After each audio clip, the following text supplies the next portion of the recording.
G'day ladies and gentlemen, it's Darren from Audio Production here. It gives me great displeasure to announce that our video component of today's podcast is questionable. Unfortunately, this hard drive here has decided to croak it, so the video component of today's podcast is basically non-existent. The good news is I have all of the audio. It might actually be best for those of you watching on YouTube to hop over to an audio-only platform like Spotify or Apple Music. Regardless, I am sorry. I sort of want to cry, but it's okay because I am a professional. The show must go on.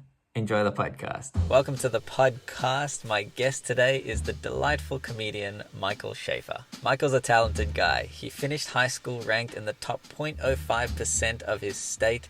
He then went on to study law and biomedicine. He finished those degrees and then ditched it all to become a stand-up comedian. He's been performing for about 8 years and is also a writer for The Project on Channel 10. Michael's been diagnosed with testicular cancer twice and he's beaten it twice. He dedicated his entire 2019 Melbourne International Comedy Festival show to raising awareness about testicular cancer. His entire hour on stage at a comedy festival was about his battles with cancer. I'm always impressed when people are able to bring lightness to a dark place. You gotta have big ball for that. Enjoy the episode. I always saw class clowns and I saw people doing naughty shit and gone, that's funny, but I can't do that. You're always adjacent to it. Yeah, I was. Yeah, I was very much adjacent to it. I wanted to do it, but I didn't have the balls to do it for a couple of reasons. Mainly, actually, at school, because my brother had built this reputation of being he was school captain and he was a good dude. So I felt like I had to live up to that. And then when I worked in corporate sales, I worked at the same company as my dad, and my dad was this esteemed dude in the company. So I had to be this very well-behaved person. Did you feel like you had to be that to protect their reputations, or did you feel like you had to be that because you wanted to be them? Well, probably both, because I look up to my brother and my dad. Yeah. So I can't speak for you, but I wonder if it's now that you've broken out of your you're not doing law, even though you did it, you decided not to do it. Yes. You decided to do your own thing, which isn't really I don't want to say respected, but it's not really understood by our community. I would say not respected. Yeah. But I mean, the joke I told about elderly Jewish people coming to my show and being why isn't he a doctor? It's exactly the mindset though. It is. That's the mindset of not just them, but just everyone, pretty much everyone. But unless you're maybe 21. But is there something in you now that's all right, well, now that I am doing my own thing, I want to see how far I can push it? Yeah, 100%. Yeah. I'm kind of I'm committed now. I'm kind of all in. I'm out on stage every night of the year. Gigging and trying. I don't have just 50 minutes of honed material with callbacks and stuff. Of course not. No, of course not. Just by doing a once and be oh yeah, that's fine. That willingness to work to the degree that you work, I think is something that's very misunderstood. Actually, sorry, just before I continue, where am I taking you? Oh yeah, well you're I was you're heading in the right direction. So I was going in that direction, and then I'm I should probably ask. Cause I was he's fucking nailing it already. So I was talking to you. I was lost in conversation. Just turn left at Danny Road when you get to that willingness to, I would say, work really fucking hard and do as many gigs as you can, either per night or per week or however you manage it. I think that's something that's very misunderstood about the life of a comedian. And, yeah. And when I was chatting with Lewis the other night, he actually brought you up about both of you used to do gigs, or maybe you still do, at a shisha bar. I knew you were about to say that. That is so funny, yeah. Mr. Shafiq. With Mr. Shafiq, he used to in the front row, and he followed me on Facebook after that. Yeah. And he sends me messages every now and again, which is very funny. Yeah. I mean, Lewis used to do that gig all the time. Fucked awful gig, but yeah. Man, I learned so much doing that gig out in Springvale to just just Arabs who were just staring at me, smoking their shisha. 95% men, hardly any women in the crowd. Right. And they're all just you better fucking be funny. And it was really funny also doing Jewish material in that vibe. It was really, because like I felt like, it felt like, I was pushing boundaries there doing that material there. Did they, like, I mean, doing Jewish jokes in that environment, first off, did they get it? Yeah, they did. They absolutely. Yeah. Okay. Absolutely. Arabs understand. Arabs and Jews, like, we know each other well. True. I mean, like, because Lewis said you had to adjust your name to Michael Shafar to be more relatable. They kept introducing Michael Shafar, and they're like, is that because I sound more Arabic if you call it Shafar instead of Shafar? Oh, that's gold. So funny. Yeah, well, I used to, speaking of working out, I used to, like, do, like, open mics. It was on a Tuesday night. It would start at 9 p.m. So I'll do the open mics in the north side. So I drive to, Brunswick, Fitzroy, whatever, do, like, 2 or 3 gigs there when I could.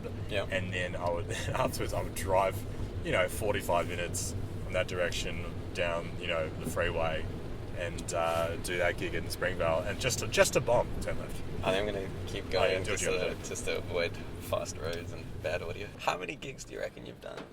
Because you've been going for what, like 7, 8 years? This is, I'll be coming up to my 7th year. Okay. It's so hard to say. Thousands of gigs. Yeah. Thousands of gigs. From, 2 men and a dog in the back of a Vietnamese restaurant to, like, theatres and stuff. Like, I think I've done the whole spectrum of gigs. I heard you say in an interview that political correctness is good for comedy. Yeah, I think so. That threw me a little bit. How? It's something that I've realised is true. Because I'll explain to you. So think of a comedian like Anthony Jeselnik. Okay. Or do you know Anthony Jeselnik's stuff? I know the name. I don't know if I can't. Do you know Bill Burr's stuff? Yeah. Let's use him as our example. Yeah. So Bill Burr this is my understanding of Bill Burr. I think he's one of my favourite comedians. Okay. And I think about, why is he so popular and so attractive? And it's because he has material that many people say is politically incorrect. In the sense that, he talks about very taboo topics. He takes perspectives on issues and stances on issues that are very politically incorrect. Right. Okay? And that creates a lot of popularity for his comedy, because he's not trying to be politically correct. He's deliberately just expressing his own views, and they happen to be very much politically incorrect. Sure. So without political correctness, he's got nothing to rebel against. Okay. The only reason he's politically incorrect is because of the existence of political correctness. Right. Does that make sense? It does. It does. But if there was no political correctness, and everyone was just like happy to say and everyone just took no offense at anything. Yeah. Bill Burr's comedy basically wouldn't exist. True. I mean, along the same train of thought, like if the speed limit wasn't 60 kilometers an hour, I wouldn't be able to speed. Exactly. That's exactly my point. Which speeding wouldn't exist if there were no speed limits. True, but like that line of like, should it be 60 here, or should it be 40, or should it be 80? I mean, You've created a fantastic analogy now to say off like that. Thank you. That's a beautiful analogy. Thank you. Such a beautiful analogy. I had a Red Bull before this. I'm on. No, you are fucking firing on all cylinders. I mean, if that doesn't get this viral, I don't know what will. That's a great. I mean, I think that's my starting position with political correctness. Is that it's good because it creates the existence of political incorrectness, just by definition. But also, I understand that because of political correctness, there are some jokes that now are no longer funny. Okay. Particularly, I think jokes that persecute a minority and those who are traditionally been disempowered. Yes. People will not laugh at that. Sure. And I think that's also good for comedy. I genuinely think that's also good for comedy. Some people say it's bad for comedy. I think it's good. I think it forces you to be a better comedian. Okay. Because I think it forces you, when there's more hoops and like boundaries and stuff you got to jump around. Yes. The best comedians will work out a way to get over those hurdles. Yes. And still talk about those topics and still make you laugh at them. Yes. Whereas the shitty comedians will complain and say political correctness is killing comedy. That's my understanding of the situation. So that's why I think it's better for 2 reasons. Firstly, the existence of political correctness means that you can be politically incorrect and create an audience of people who want that type of comedy. Sure. And on top of that, if you do it well, you can actually do it in a way that isn't actually crook or mean or demeaning or degrading, and is actually doing good for the world. despite it being politically incorrect. That's very inspiring. Okay. That's very, very inspiring because... Do you agree with that stance or do you disagree with that? I absolutely agree with that stance. Okay. There's a YouTuber who doesn't earn any ad revenue from his videos, which is often like a starting point of income for a YouTuber. Sure. So then he had to get like very creative on how he would get brands involved and brands to spend more or basically pay him more money at an earlier stage in his career. And like when I learned more about it, I'm like, fuck, that's genius. Like he wouldn't have had to get creative if he didn't have these limitations already set on him. And I think that's a very big deal. Like when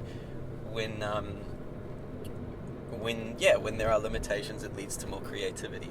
100%. Like I just think that like some people look at those limits and rules as, you know, hurdles that just stifle creativity.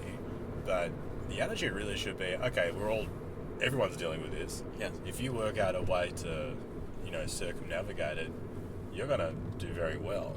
So it's actually it's more of an opportunity. Yeah. I gotta give it to you. That's when explained like that. That is probably the first time the political correctness stuff has been explained to me, and it's made me go, that actually clicks. I've got jokes around the Holocaust. Survivors being the grandson of Holocaust survivors, and it's politically incorrect to talk about the Holocaust in the context of stand-up comedy. Everyone would say that's a politically incorrect starting position. Yeah. So, but I'm still doing the jokes. I'm just finding a way to do them that still gives people the opportunity to laugh and feel comfortable laughing at it. So, you know, if I do a joke about a Holocaust survivor walking out of my show, the joke is me feeling so ashamed that this lady could endure the Holocaust but couldn't endure my comedy. You know, it's like, I'm talking about a Holocaust survivor, which is very politically incorrect, but I'm clearly making fun of myself in that joke. Yeah. And as a result, the audience laughs because they're like, oh, and so there's the reason why that joke gets a good pop in the show is because there's a lot of tension in the room when you start talking about the Holocaust survivor. Yes. And the only reason that tension exists is because of political correctness. So you create all this tension in the room. But if you can release that tension, you get a huge laugh. So without political correctness, I wouldn't even have that tension existing in the room. And as a result, I wouldn't get a big laugh.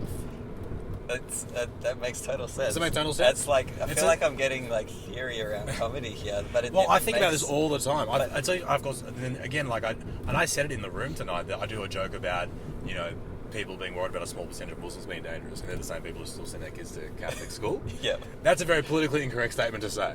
I'm making a joke about, you know, institutional sex offenders, right? But and that creates a lot of tension in the room because all of a sudden you brought up that topic and it's really tense. I'm like, oh fuck, where's this gonna go? Yeah. And I even say that, I'm like, it's pretty tense right now, isn't it? And just saying that, everyone's like, yeah, fuck, it's tense. But then I get a really big laugh when I explain like my thinking around it.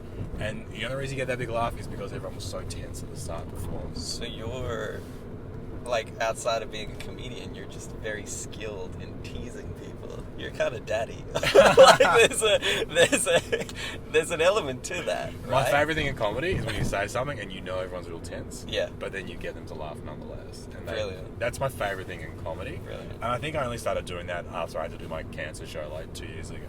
Because like I had to do a show about getting cancer because of my entire life experience. Yeah. So that whole show was tense. Yeah. That whole show is just cancer. The whole show is about death and dying and all that shit. And so it's like, well, there was so much tension in that room, so I just had to learn how to break tension. And it's like the more tension there is, the bigger potential payoff. I mean, the bigger the chance there is for it to bomb and be awful. Let's not forget, there's a huge risk. You could bomb, people could get offended, people get very upset. And that's the risk you take, but then you also have the chance of a huge laugh as well. So it's just like risky comedy. I've got to bring it up. It's like well, it's not an elephant in the room, but it is something I'm just very curious to know about. It's like this whole living with one testicle thing. I was like, I actually don't know where this question is going. You're like, you gotta bring it up. What are you gonna bring up? I could see the concern on your face. Because what do you know? Do you want a slideshow? What can I do? What can I answer? For me personally, like I just enjoy having two. So all I've really known. I'm very familiar with both of my testicles. Yes. And if I was to lose one, I feel like I would lose part of myself. Oh, really? I'm very connected to my balls.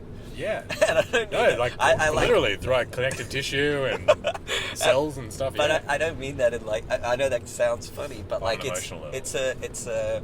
I don't know why. It's Interesting. maybe it's an insecurity thing. It's like, well, these are my testicles. This is what this is me.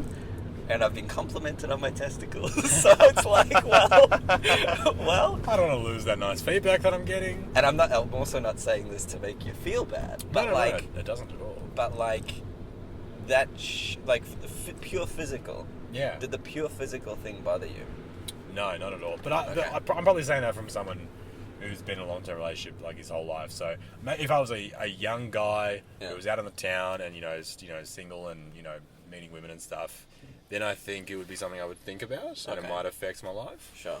But yeah, fortunately, like I've just got a long-term girlfriend, so like we're kind of stuck together anyway. So she just has to get used to me having one testicle. My view has always been, I tried to write comedy around this, but my view has always been that the male genitals are truly the most disgusting part of the male anatomy.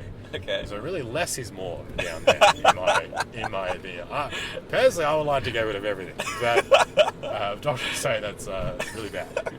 So I've never felt like I've missed anything by losing a testicle. I think a lot of men define their masculinity through their genitals, because of social constructs and stuff like that. But I think there's a lot more to masculinity than your penis and testicles. And I think when you realise that, it's very liberating. Yeah. I think. Yeah.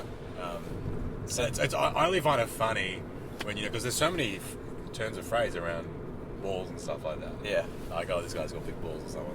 Like if someone says that to me, they'll like be like, oh, I mean, sorry, I mean, like one. Well, you got big balls. I guess. Yeah. Does that answer your question? No, it does. It does answer my question. I think you answered it when you said there's more to masculinity than the physical. Yes, I would like to think so. Yeah. I think that's. That's very mature. When crisis hits, in any shape or form, whether it's like you get out of a relationship or you have cancer or any type of like life-changing situation, that's when there's a lot of opportunity to grow and all of that kind of stuff. In what ways do you feel like, it's a pretty deep question, but in what ways do you feel like you grew from the 2 times that you had cancer? I remind myself that, like, man, I've been through some awful traumatic times in my life. And as a result, I should not be upset by small things. Okay. Do you know what I mean? Like, Yeah. I mean, I can only draw like more recent examples, but like, like tonight, it wasn't a sold out show. Like, I still had some tickets to sell. Okay. But I'm like, not like, I was a bit like, ugh, that's annoying, we really want to sell it out. Fair. But then it's like, who gives a shit? Like, I'm not dead. Like, I'm on stage doing a show and people laughing and having a good time. Like, Exactly. it's insane for me to be thinking, So wish I had another 20 people in the room. Like, that's an insane, incredibly short-sighted, thing to think. And I catch myself with those thoughts. Yes. Now, I think I'm much better at catching myself with those dumb thoughts and just reminding myself, you could so easily be dead, and this could be so, like, you could not even have the strength to get out of bed to do comedy. So, that's been useful, I think, for sure. That's powerful, and I think that's quite a big takeaway from it. I as you were saying that, my friend whose dad passed recently came to mind. He passed of cancer, and something I noticed about him, like, he's been my friend for quite a while, like one of my best friends.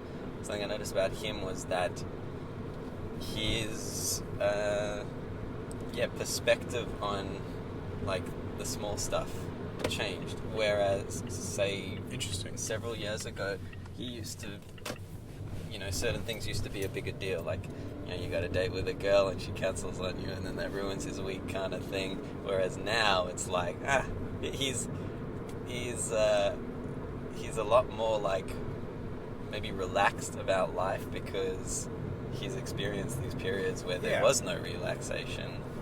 So it's just by by perspective or contrast of like the good or the big deals and the not so big deals.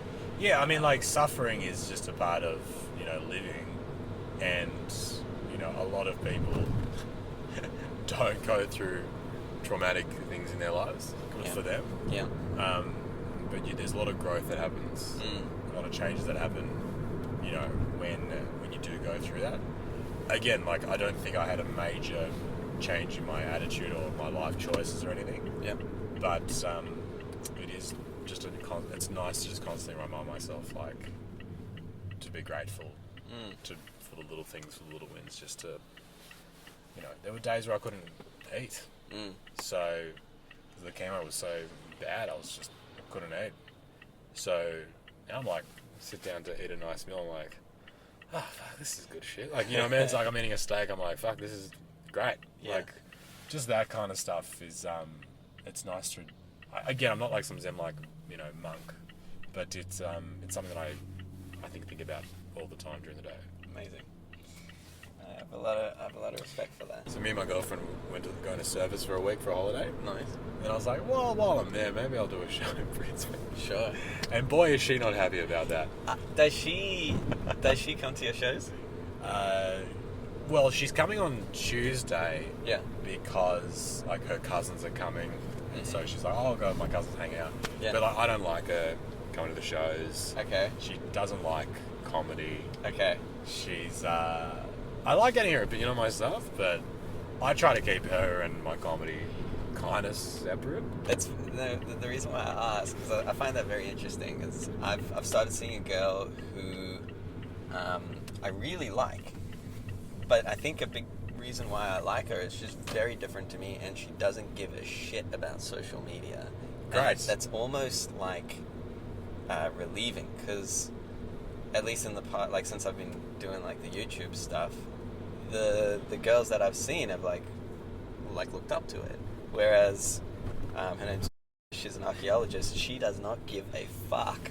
She cares about bones and fossils. She has a healthy disdain towards the shit that you do. Almost. And I think that's important in a relationship. Almost, yeah. Oh, I didn't know, but apparently it's great. And it's like, all right, well, this is my thing, and she does her thing, and I think that's really good, because I think when you're both talking about the same shit all the time, and also, like, I was like, Amanda, like, I'll tell Amanda about, like, something that's happening, in my comedy career or whatever, and I'm, like, complaining about something, and she's like, this doesn't fucking matter. Right. Do you know what I mean? Like, she'll bring it down to earth, because, like, you can get not lost, but you can get caught up in absolutely. She's like a normal human being, and she's like, well, I don't think this matters, so this doesn't matter. Yes. Whereas, like, a comedian would be like, oh yeah, this is the biggest fucking deal ever, you got to deal with this. But she's like, this doesn't matter, just fucking move on with your fucking life, you idiot. That perspective is really useful. So her being outside of the comedy world and having a healthy disdain towards it, I think is really good for the relationship. You should stick with this girl. Stick with this archaeologist. I'm going to see how this goes, but it's exciting because it's different. Let's do a selfie. I hope it goes well, mate. Thank you, man. That was a pleasure. Thank you for the lift. Anytime. Let me know when this comes out. Yeah, I'll shoot you a message. It'll be in the coming weeks. This was actually filmed back in April. Sorry for the delay, Michael. I think the thing that impresses me the most about Michael is his work ethic and perseverance. Regardless of the limitations that he encounters, he doesn't allow them to get in the way of his creativity. In fact, he uses limitations, like political correctness in comedy, to his advantage. The man gigs every night and works on mastering his craft. To me, that's what it's all about. See you next time.